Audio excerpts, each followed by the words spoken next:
But for now, let's get smarter with the help of our leadoff panel. MS Now senior White House correspondent, my dear friend Vaughn Hilliard is here. Susan Glasser, staff writer for The New Yorker, and Dasha Burns, my former colleague, now Politico Playbook chief correspondent and White House bureau chief. Mr. Hilliard, we turn to you first.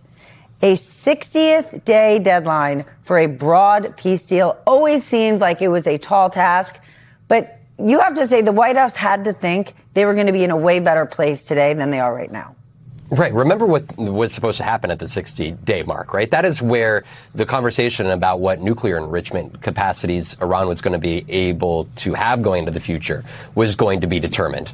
We're so far from that. We're not even at step one about opening up the Strait of Hormuz, let alone any negotiations about the nuclear enrichment capacities of Iran. And so that is where you go to these lists of demands that Iran has made very clear that the U.S. and Israel must remove troops from Lebanon, for instance, must end its engagement with its proxies in other countries, that it must release the frozen assets to Iran.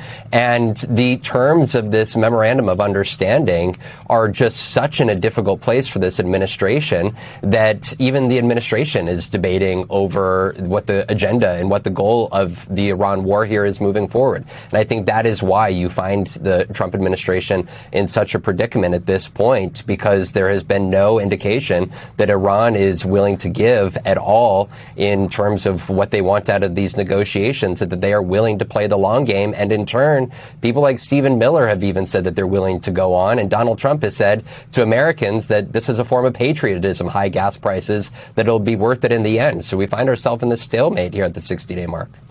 To go on how long? One might say forever. A forever war is the last thing Trump said he would get himself into.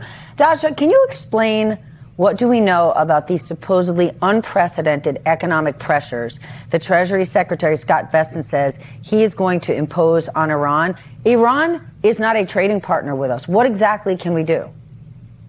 No, Steph, we don't know details precisely to your point, but Scott Bessent, the Treasury Secretary, is becoming even more of a key player in this now than perhaps Pete Hegseth, the Secretary of Defense, because the president does not want to restart kinetic action here. And most people in his circles at this point don't want to restart kinetic action unless they go all the way, as folks say, to finish the job. And at this point, given our munitions, given what we've already seen with the USS Lincoln, even that is becoming less and less of a real possibility. And so now you have the economic fury operation, as folks in Treasury have been calling it, and Scott Bessent as that key player. But as you said, they have not laid out what they can clearly do there either. And every single day that this war goes on, Steph, it gets worse for this administration, between munition stockpiles, between the mental health and physical health of the military, and of course the midterms. Every single day we inch closer to that, and every single Republican operative I talk to, Steph, is absolutely tearing their hair out about this. I was on the road with Speaker Mike Johnson in Arizona a few weeks ago, and he was touting all of the achievements that the Republican Congress has done, mostly the big beautiful bill that of course you can debate how effective that has been. But the big looming thing, the war with Iran that has raised gas prices, raised fertilizer prices, and made Americans extremely concerned, that part was really difficult for him to talk about, as it is for every Republican candidate in a vulnerable district, because all they can say is basically the message that the president himself delivered, which is, yeah, suck it up with the high gas prices because we're dealing with this power. A lot of voters aren't buying it.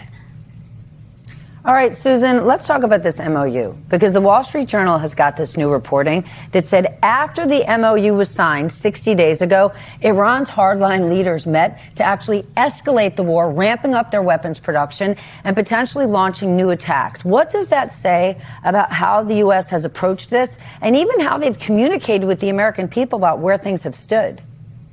Yeah, Steph, I think this is a really important point. First of all, there was an incredible amount of credulousness on the part of many with this memorandum of understanding. I can't think of a single serious expert on the Middle East who thought that it was a viable path toward a long-term peace deal. It collapsed of its own weight, even arguably sooner than many people expected. And yet, you had a lot of people amplifying the idea that the administration was putting out that this is some kind of historic, sweeping, massive peace deal, when in fact it was a very unrealistic program that really spoke to the increasing desperation of President Trump and his advisors to find a way out of a conflict they started without a clear plan that backfired in some serious way on them. I think right now what you're looking at is the extent to which this could become a much bigger strategic blow to the United States in the region. You mentioned the prospect of more widespread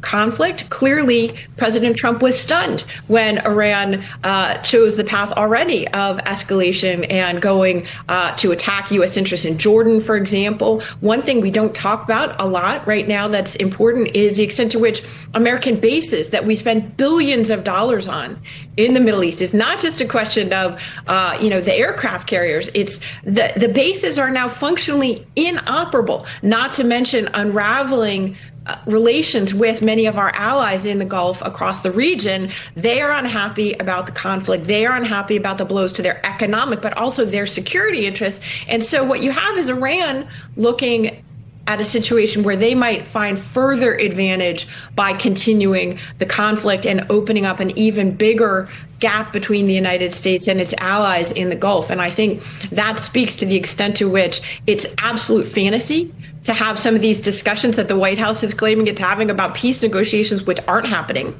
Economic sanctions, which they can't even outline what those would be. And so I think it's important to look at what's happening in the region. It's a big blow to U.S. interests, not only in the Middle East, but potentially around the world. Okay, it's absolutely fair to be concerned about more widespread conflict. Just this morning, Susan, Donald Trump told Fox News that if Oman, I want to make sure, if Oman, quote, gets in the way, he says, we'll bomb the you-know-what out of them. What in the world are we talking about here? Yeah, I mean, Steph, I wouldn't hold your breath that Donald Trump is going to widen the war himself by going to bomb the nation of Oman. But it speaks to a man who is cornered. Donald Trump loves to portray himself as this unconstrained, unfettered, most powerful man in the world. And yet it's very clear that he's backed himself into a corner right now. If anything, I would say what you're seeing is the fraying of the coalition that started the war. He's on bad terms right now with Israel in ways that we can talk about. He's on increasingly worsening terms with his allies across the Gulf, Saudi Arabia, UAE, Jordan, Bahrain, Qatar, Kuwait, which is very vulnerable right now. So the idea that he's going to start to threaten war against Oman, which had played a mediating role in this conflict, again, speaks to an American politician who seems himself in a corner and doesn't have a viable way out of it.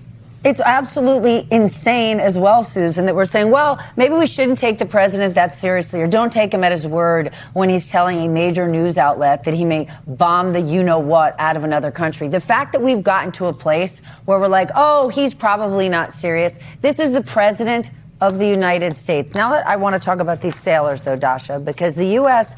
is rushing to ship to replace the USS Lincoln and sending a top commander to visit the carrier to make this statement. Is it fair to say they're just trying to do some damage control? I mean, these sailors are suffering.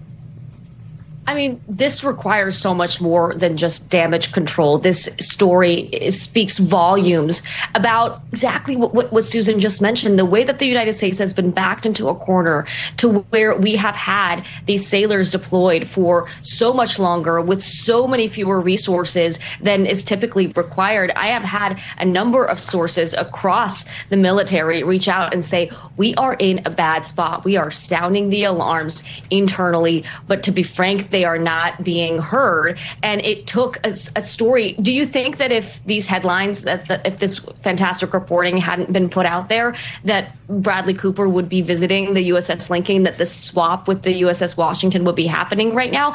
I highly doubt it, because it takes this being brought to the public attention in order for action to be taken here, because right now the administration is just trying to find its way out of this hole, and doing that regardless of the human toll here.